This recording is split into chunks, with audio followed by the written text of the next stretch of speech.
سورہ یاسین کے بعد فضائل میں سے یہ ہے، نبی علیہ السلام نے ارشاد فرمایا قرآن مجید کا دل ہے سورہ یاسین، اور جو کوئی بھی اللہ تعالیٰ کی رضا کے لیے اور اپنی آخرت کو سنوارنے کی غرض سے پڑھے گا اللہ تعالیٰ اس کی مغفرت فرما دے گا۔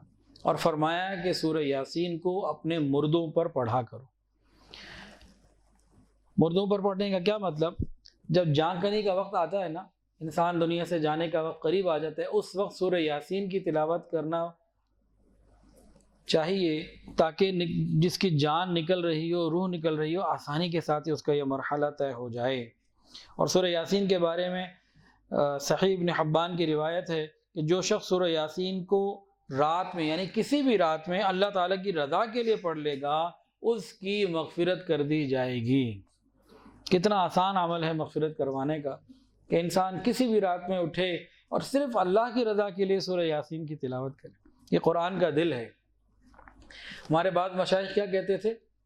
وہ فرماتے تھے کہ سورہ یاسین کو تہجد میں نماز کے اندر پڑھو، 3 دل جمع ہوتے ہیں اس وقت۔ سورہ یاسین قرآن پاک کا دل، پھر رات کو انسان کی اپنی طبیعت لگی ہوتی ہے، اپنا دل لگا ہوا ہوتا ہے۔